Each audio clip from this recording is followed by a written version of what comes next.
Boa noite a todos. Hoje o Networking para Brasileiros trata de um assunto bem importante, muito especial. No nosso Vamos Falar Sobre desta terça-feira. E para tratar desse assunto, nós convidamos a Valda Lopo, que está conosco aqui essa noite. Valda, você quer se apresentar e falar um pouquinho sobre o tema de hoje? Sim, eu sou a Valda Lopo, eu sou psicóloga registrada aqui na província de Ontário e comecei a campanha do Setembro Amarelo com o intuito de trazer para a nossa comunidade brasileira informação sobre um tema que é um pouco estigmatizado e não se fala muito sobre suicídio. Por vários motivos. A gente sabe que existem mitos de que se falar de suicídio, as pessoas vão cometer suicídio, que não é verdade. Muito pelo contrário, quanto mais a gente fala, menos pessoas engajam no comportamento, porque o pensamento suicida está muito ligado com a ambivalência, e quanto mais nós resolvemos, ou a pessoa resolve essa ambivalência, menos possibilidade de cometer suicídio vai ter. Então, eu penso que o nosso objetivo é em comum, o meu com o do Network para Brasileiros, de promover informação sobre a prevenção do suicídio. Maravilha, com certeza. O Networking para Brasileiros, ele busca exatamente isso, tratar de assuntos que venham a colaborar e auxiliar a nossa comunidade de alguma forma. Então, muito obrigada pela tua presença aqui essa noite. Elisa, muito obrigada por estar aqui conosco. Então, a gente sabe que a saúde mental é vista, às vezes, como um tabu, né? Que a depressão é só um mimimi, ou que falar sobre suicídio não é uma coisa importante. Mas existem até estudos que explicam que falar sobre suicídio e ter esse acolhimento reduz isso e dá essa abertura para as pessoas conseguirem falar sobre seus momentos de crise. E então eu queria que a Valda falasse um pouco sobre isso. Quando a gente fala sobre o pensamento suicida, como que acontece o pensamento suicida? Por trás, 98% dos casos de atentados de suicídio está relacionado com problema de saúde mental. Então, se formos pensar em prevenir os suicídios, vamos entender, aceitar e desestigmatizar saúde mental, porque aí é onde começa o mais importante que eu acho, que é a prevenção.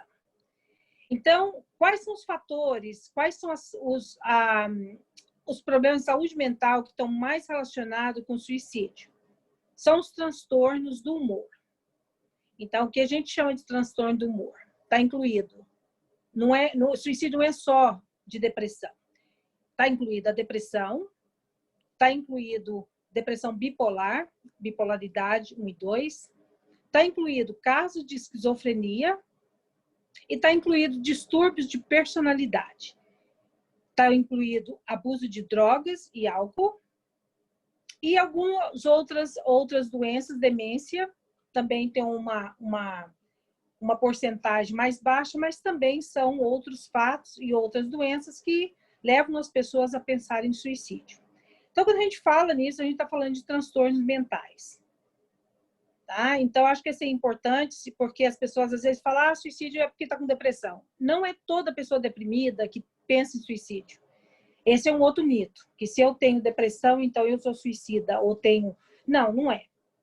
Okay? Mas a propensão é grande devido à própria composição de um quadro depressivo, onde que é uma visão bem negativa da vida. A gente fala que a pessoa que está com um dos transtornos ou distúrbios do humor, ela tem uma dificuldade cognitiva de enxergar a vida dos dois lados. Tem coisas boas e tem coisas ruins. A pessoa consegue somente olhar para os lados ruins ou as coisas negativas da vida. Então, a gente fala que tem um efeito cognitivo que impede a pessoa a poder fazer uma racionalização a respeito das experiências que ela vive no dia a dia. Então, o único momento, a única saída que ela vê é a se matar. E normalmente eu falo, e já falei isso em outras lives também, que tem um palavreado comum, que é o suicídio é uma solução permanente para um problema passageiro. Né? Então, todos nós passamos por problemas na vida e a gente vê que problemas não duram para sempre. Só que uma vez que a pessoa comete suicídio, para aquela pessoa já é uma ação que não tem volta, não é mesmo? Sim. E existem sinais, Valda, que sinais perceptíveis, assim, de que isso possa vir a acontecer? Existe uma forma de que a gente consiga captar esses sinais para evitar enfim, né, esse desfecho triste? Nós vamos falar de sinais, só que eu quero fazer uma observação, principalmente para pessoas que vivem com outras de depressão, que é um pouco desafiador falar sobre sinais, que eu não quero passar a impressão de que se você souber de todos os sinais, você vai impedir uma pessoa de cometer suicídio. Uhum. A live que eu fiz passada com uma sobrevivente do suicídio, o irmão dela não deu sinal, a não ser, antes dele começar esse suicídio, ele falou, eu vou cometer suicídio. Mas ela disse que ele era tão brincalhão e era não mostrava nenhum sinal evidente que ninguém acreditou. Inclusive, foi um pesar muito grande para a pessoa com quem ele falou, porque a pessoa não levou a sério. Então, eu diria que leve a sério. Isso não é brincadeira. Okay? Uma pessoa que fala, eu vou me matar, ou estou pensando em tirar minha vida, não está brincando. Então, os sinais que a gente são coisas que a gente pode observar no comportamento da pessoa. Primeiramente, a pessoa tem um distúrbio mental. A pessoa está lidando com algum dos transtornos mentais, né? Transtorno do humor. E a gente fala que o comportamento preocupante são mudanças bruscas de comportamento.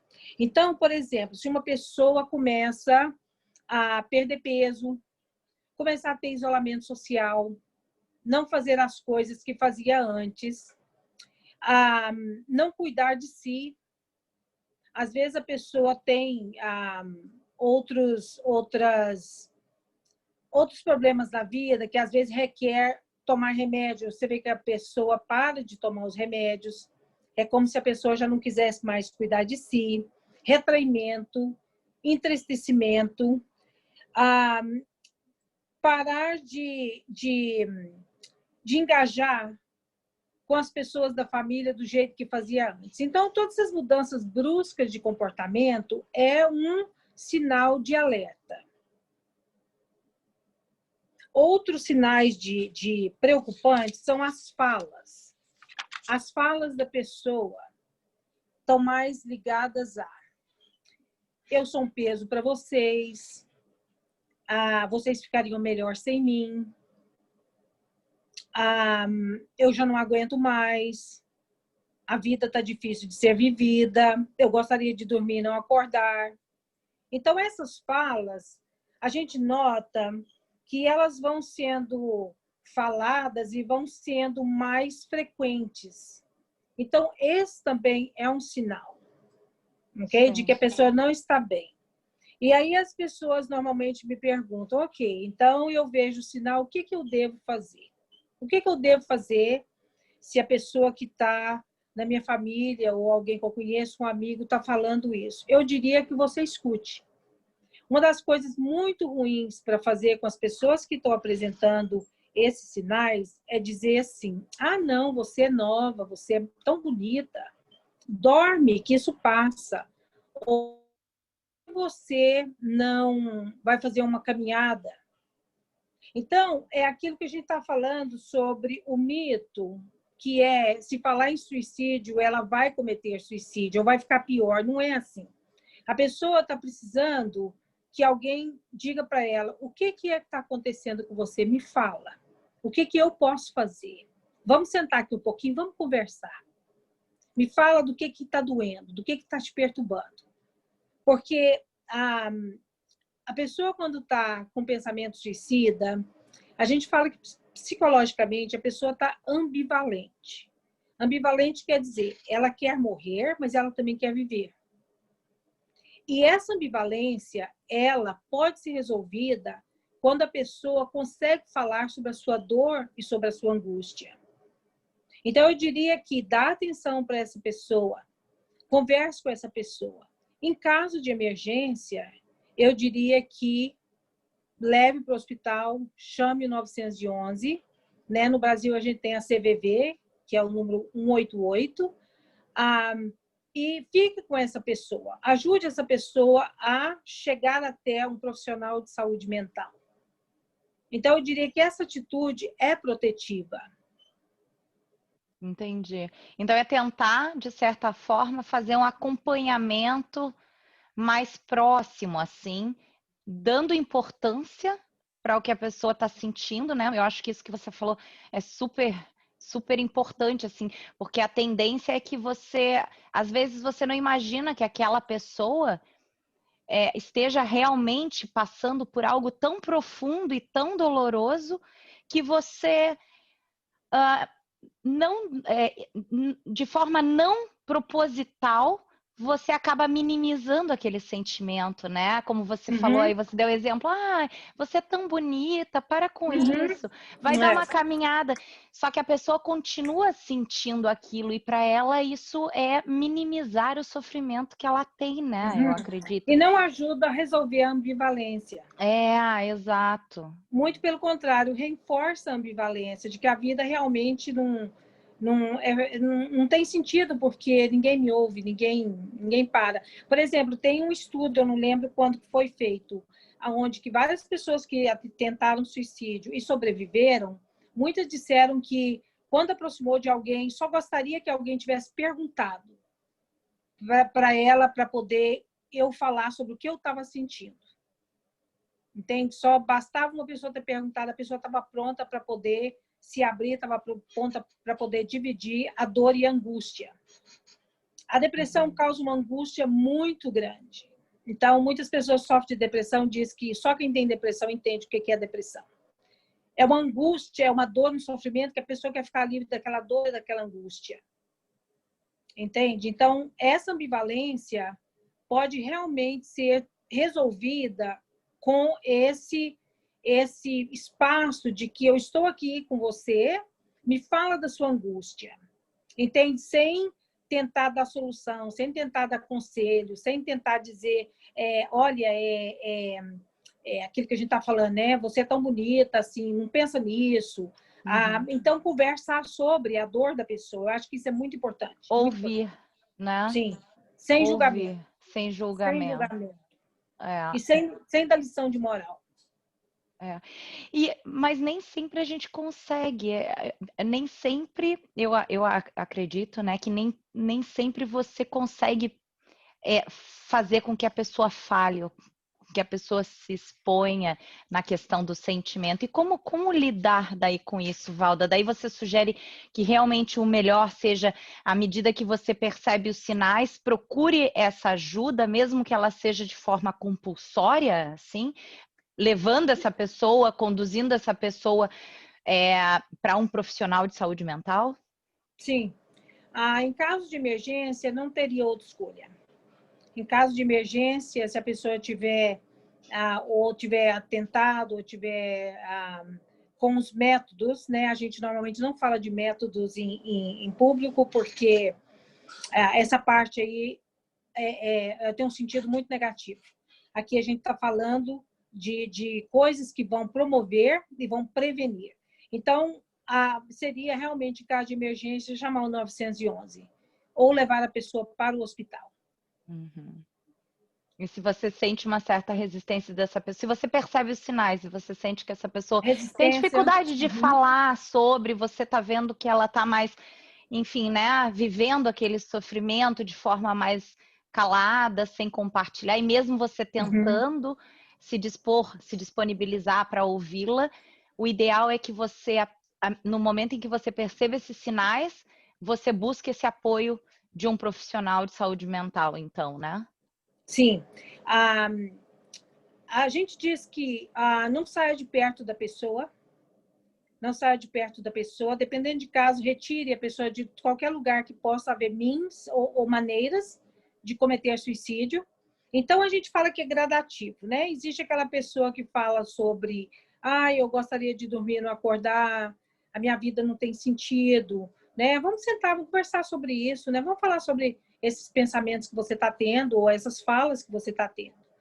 Isso é um nível. E aí vai subindo em termos de gravidade. Quando chega nesse nível severo que nós estamos falando, onde que a pessoa precisa realmente estar no hospital, então não tem outra escolha a não ser chamar o 911.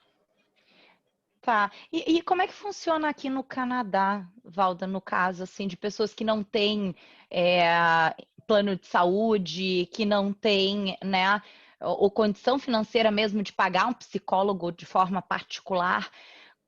Como é que elas podem estar buscando esse auxílio? Essa é uma questão, eu acho que é $1 milhão, pergunta que vale $1 milhão, né? Para as pessoas que, vamos falar, as pessoas que têm acesso ao OHIP, seria ligar para o 911 até o hospital, a emergência. Provavelmente a pessoa seria vista por um psiquiatra e seria diagnosticado, medicado. Se existir necessidade da pessoa ficar internada, pode ficar internada 72 horas até 7 dias, ou até mesmo mais, dependendo do quadro da pessoa. E depois a pessoa sai do hospital e ela tem uma consulta com o psiquiatra de 2 em 2 semanas, de 3 em 3, de 4 em 4, dependendo de cada caso. Para as pessoas que não têm acesso ao OHIP, essa fica uma grande questão para nós.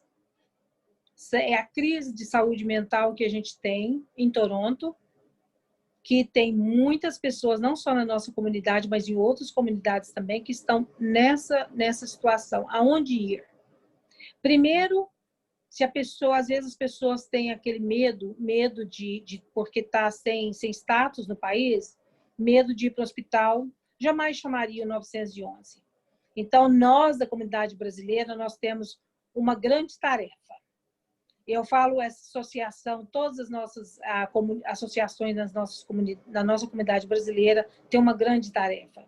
Se um dia nós pudéssemos ter uma maneira de ajudar essas pessoas sem precisar de muita identificação, né? De poder providenciar. Eu sei que tem, até no meu website, tem uma lista de lugares que a pessoa pode ligar. Eu sei que tem um abrigo, né, para mulheres que sofrem abuso, e tem outros, mas nós precisamos disseminar essas informações e fazer com que isso seja acessível para as pessoas. De vez em quando eu sou conectada também para assuntos dentro da nossa comunidade de emergência, e eu não tenho problema nenhum em ajudar essas pessoas sem nenhum cunho lucrativo. Entende? Apesar de eu ser psicóloga, ter a minha clínica, e a clínica é privada, eu acho que chega um certo ponto que o dinheiro não seria barreira, né? Então, se eu pensasse assim, eu não estaria aqui fazendo esse trabalho de prevenção e disseminação dessa informação. Que maravilha, Valda. É maravilhoso ouvir isso e é fantástico saber que tem pessoas como você que realmente se preocupam com as pessoas, né? E que estão dispostas a auxiliar de qualquer forma. Eu vou deixar o link do teu site e da lista de contatos disponível no nosso canal no YouTube, logo abaixo desse vídeo, para que as pessoas possam ter acesso a isso, possam conhecer também um pouquinho sobre o teu trabalho e tenham acesso a essas informações que são, com certeza, muito preciosas.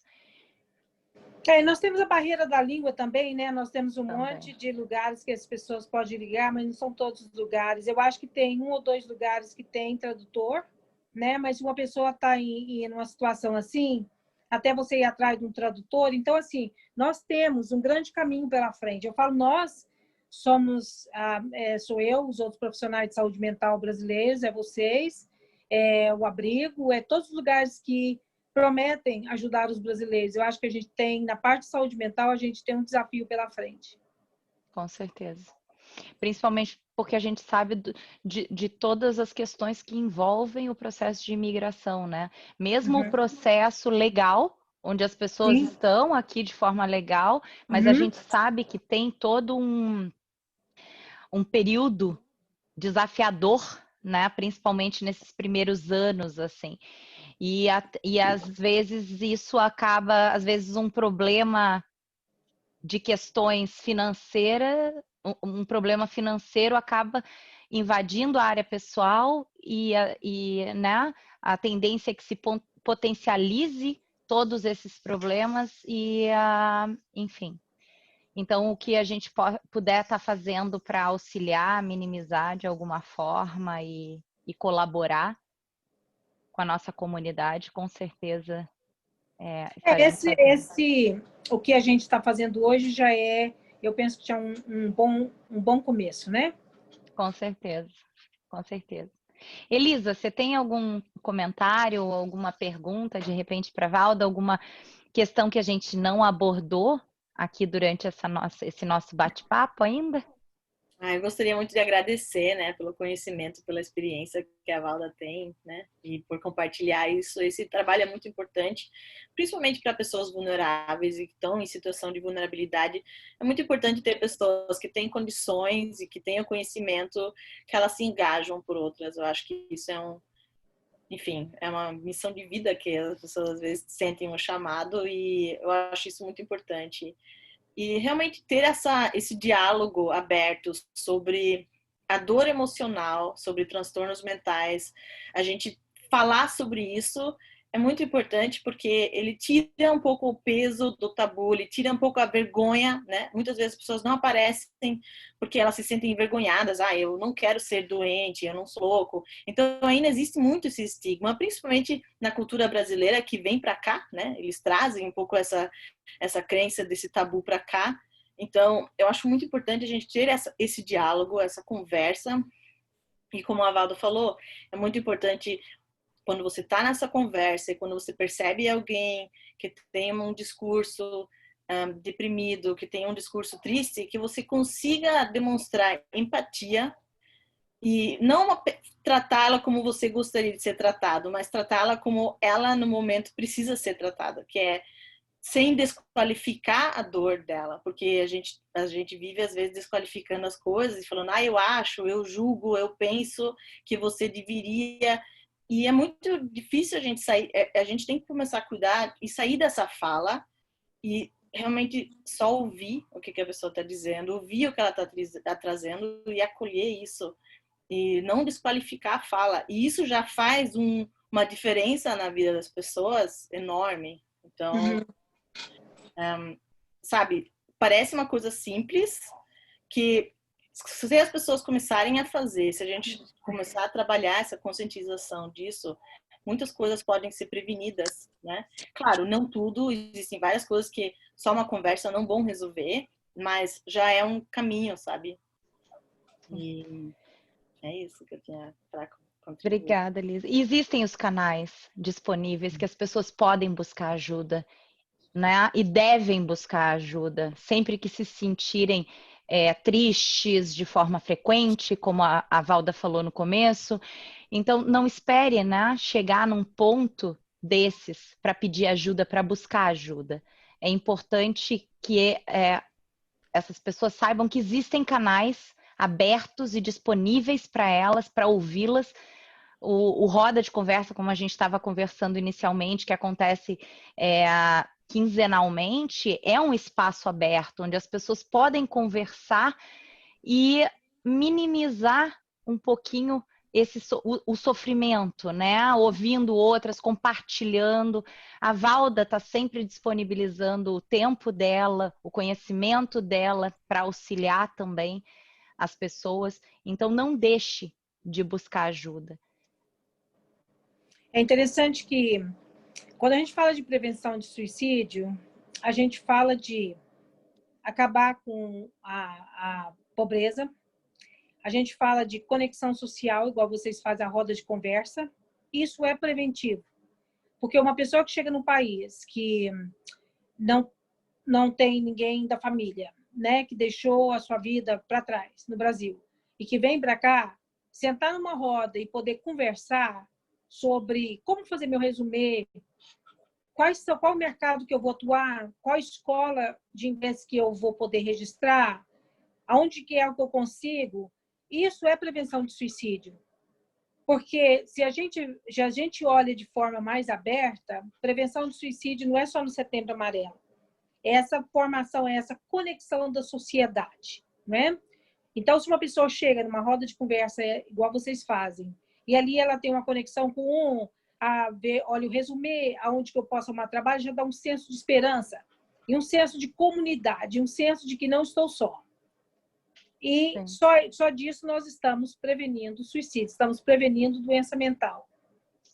E às vezes de compartilhar, né, alguma angústia normal para todos os imigrantes nesse início aqui, e que às vezes você acha que é só com você, você está com dificuldade de conseguir emprego, ou você está, né, com dificuldade de estar longe da família, e aí conversando numa roda com outras pessoas, você percebe que isso é passageiro e que outras pessoas também estão vivendo esse mesmo sentimento. Então, não é uma coisa só sua. E falar é muito importante, eu acho, né, gente? Eu acho que quando a gente fala e também a gente se ouve, eu acho que a tendência é que a gente minimize o sofrimento em relação àquilo, do que ficar guardando e coletando e juntando e se amargurando e deixando isso preso dentro da gente, né? Então tá, meninas. Valda, não sei se você quer fazer um comentário final, assim, em nome do Networking para Brasileiros, eu quero te agradecer de coração por ter estado aqui conosco, por compartilhar, por todo o trabalho lindo que você vem fazendo, assim, agradeço em nome da comunidade brasileira também. Muito obrigada por estar aqui conosco hoje. De nada. Pelo teu tempo, enfim, e por todas as ações. Elisa, não sei se você quer comentar alguma coisa, mas também muito obrigada por sempre se disponibilizar, nos auxiliar na roda de conversa, e algo fantástico assim que eu vejo com você é que você sempre diz, não me interessa se tem uma pessoa, se aquela pessoa precisar ser ouvida, eu vou estar lá para ouvir. Então é fantástico, assim, muito obrigada por fazer parte de tudo isso conosco. Te agradecemos de coração. Obrigada. Fiquei até sem jeito. Mas todos nós que trabalhamos com isso, é uma coisa que é do coração e é para ajudar e é para agregar. E é um trabalho de formiguinha, né? Então, eu fico muito admirada e muito honrada de estar aqui com pessoas como vocês. É um prazer. Agradecer. Muito obrigada. Então, meninas, uma boa noite para vocês e uma ótima semana. Se precisar novamente, exponha, ok? Com certeza. Muito obrigada. Boa noite. Nada, tá. Tchau, boa noite.